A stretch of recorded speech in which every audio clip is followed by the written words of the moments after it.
Now, Prince Harry arrived unannounced in Ukraine today to visit some of the soldiers injured in their war with Russia. The visit is part of his work with wounded veterans. The Prince went to an orthopedic clinic in Lviv in the west of the country.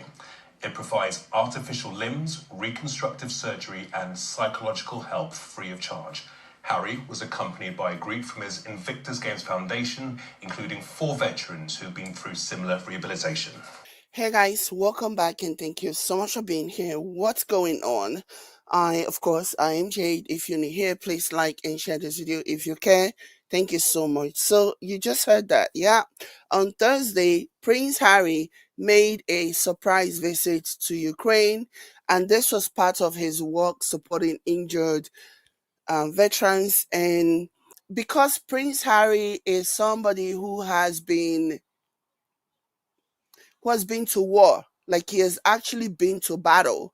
And so he knows what goes on, like he understands, you know, like he has seen people lose body parts, lose limbs on account of fighting for their country, fighting for the cause that they believe in. And so this definitely was something that I believe that, yeah, this needs to happen. And everybody knows this, yeah? Including his brother, Prince William.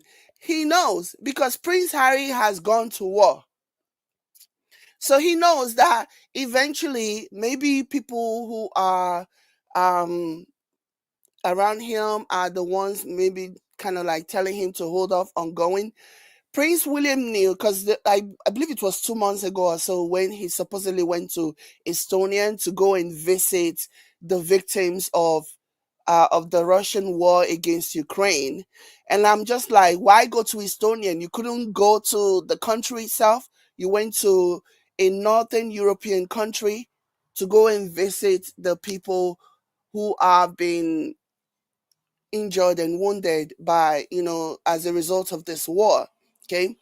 The reason why he did it was because he knew, because this is his brother's life work. This is his brother's work. This is what he does. He's a veteran. He's fought in the military. Prince William knew that Prince Harry eventually was going to go to Ukraine.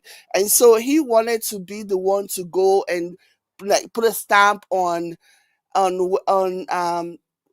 royal family visiting, whereas he didn't really visit. He didn't go to Ukraine. He just went to a different country where they have victims of the war. Okay. But with regards to Prince Harry, this right here, and it comes so natural. When Prince William did it, it was so obvious that this was him trying to score brownie points.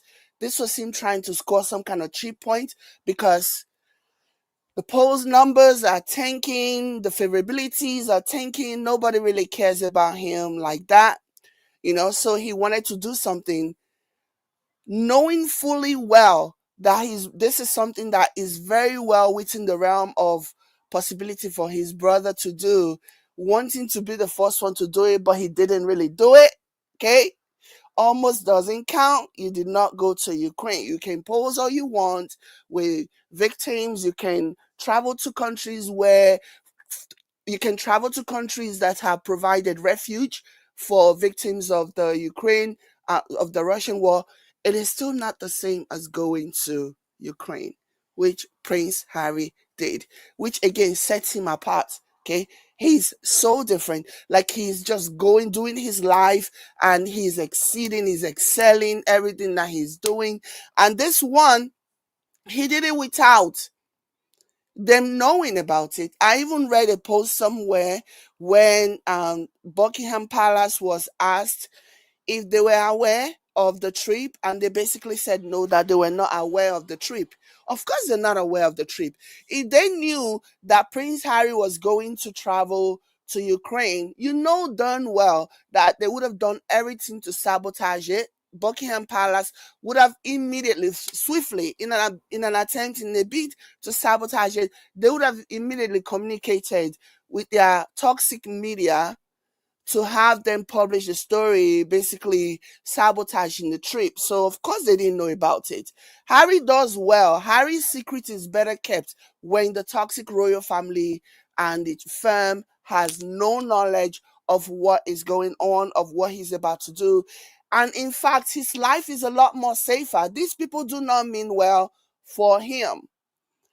They do not mean well for him. They will do what they need to do to sabotage him and put his life in danger and even possibly take his life, as long as it doesn't circle back to them, as long as it does not expose what they did, or it does not, nobody points a finger at them. So yeah, of course they don't know, of course they have no idea. I was also reading something, I was going to touch on this before, but I'm touching on it now. So one of the things that I have seen, because when Prince Harry went to the UK for the court hearing and with regards to the security case, I saw a lot of publication, UK publication, basically um, trying to like make this like a diss. Oh, his father is not going to see him. Prince Harry's trip is not going to affect King Charles's schedule, because they're not going to see blah blah blah. So they were trying to like spin this narrative that, oh, look at Prince Harry is back in the UK, even his father doesn't want to see him, trying to make him out to be like a small man who's pleading and begging, because that's the narrative that the toxic royal family and the toxic British media, that's the narrative that they're trying to push, to make it seem as though Prince Harry is just begging, he's just pleading to be accepted back. And so when it was reported, when Prince Harry went to court in the UK, they made such a big deal. The toxic media made a big deal about announcing that, oh, his trip is not going to have any impact on his father's schedule. They are not scheduled to meet each other. His father is going to go on doing his thing, as if to say his father is intentionally blowing Prince Harry off. Whether that is the case or that is not the case, it doesn't even matter.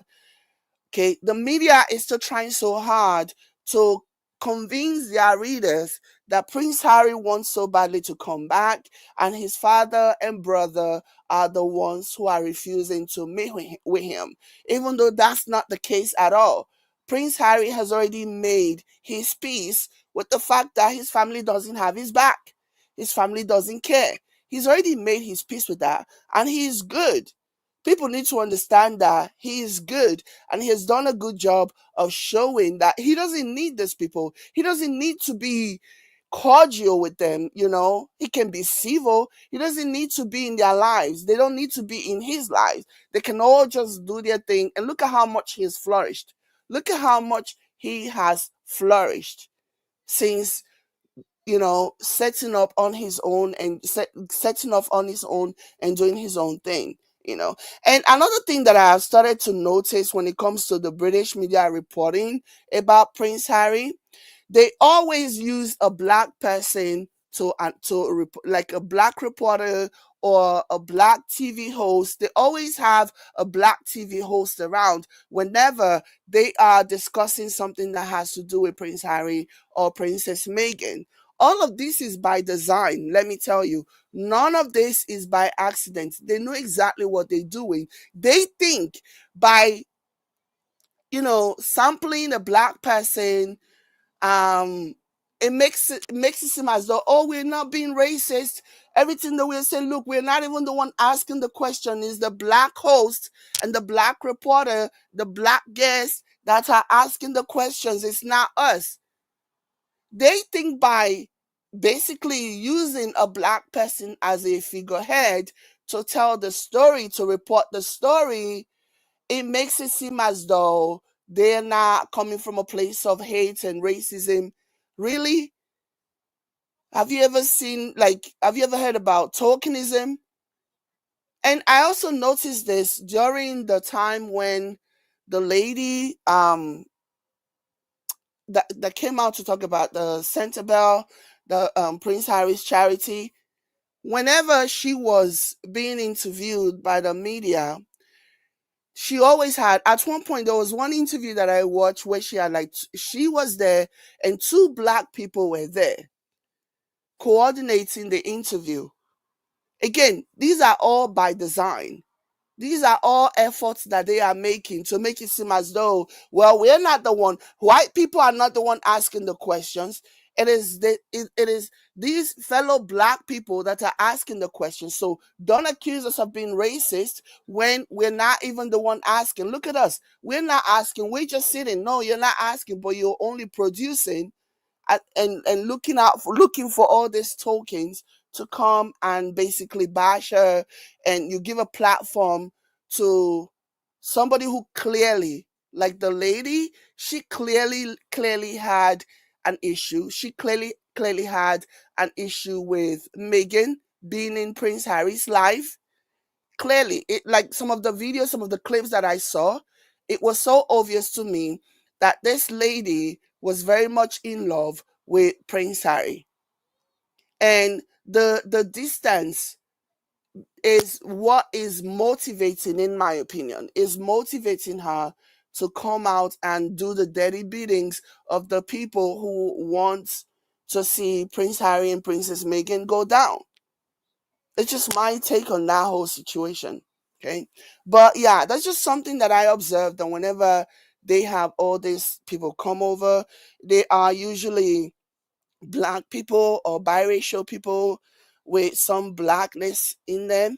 That way, nobody can accuse them. At least in their mind, they think they can do that and get away with not being accused of having racialized motives. So let me go ahead and read this from CNN, and it says Prince Harry met with war victims on Thursday in an unannounced visit to Ukraine as part of his ongoing work with wounded veterans, a spokesperson said. Harry visited the Superhuman Center, an orthopedic clinic in Lviv,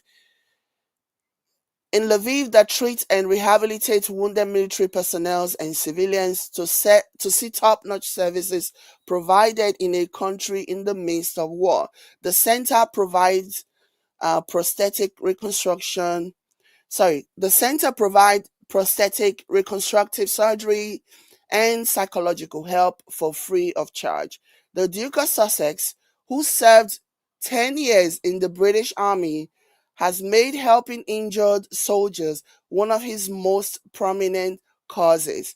You see, this right here, the Duke of Sussex, who served 10 years in the British, this is something that Prince William will never be. And this is something that will haunt him forever. The fact that adding military service to his accolades will never be something that can be said when highlighting Prince William's life because of service, because he hasn't had a life of service. He has been the one being serviced, if you know what I mean. So he hasn't had a life of service. He's been the one being serviced by the suckers. Okay. So, anyways, the Duke of Sussex, who served 10 years in the British Army, has made helping injured soldiers one of his most prominent causes. He founded the Invictus Game in 2014 to offer wounded veterans the challenge of competing in sports events similar to Paralympics, basically. Harry was accompanied by a contingent from the Invictus Game Foundation, including 4 veterans who have been through similar rehabilitation experiences. The visit to the area in the western Ukraine was not announced until after he was out of the country. He traveled to Ukraine after spending 2 days in the London court, where he is appealing the British government decision to strip him of his government-funded protection after he quit working as a member of the royal family in 2020 and moved his family to California. The prince is the prince is no stranger to war, having served 2 tours in Afghanistan where he flew missions as an Apache helicopter pilot gunner. This is something that Prince William will never be. So you get the gist of it. And congratulations to Prince Harry on yet another amazing, amazing act of service to humanity. He is such an amazing soul. Prince Harry is indeed Princess Diana's son. Like every way you can imagine, he has embodied his mother's service to humanity, selflessness, just love, pure, unadulterated love for humanity, and a real, honest zeal to help his fellow humans. And that's who Prince Harry is. And I am so proud of all the wonderful things that he continues to do. And yeah, he's good King Harry. But anyways, let me know what you guys think in the comment. Like and share if you can. I will catch you later. Bye.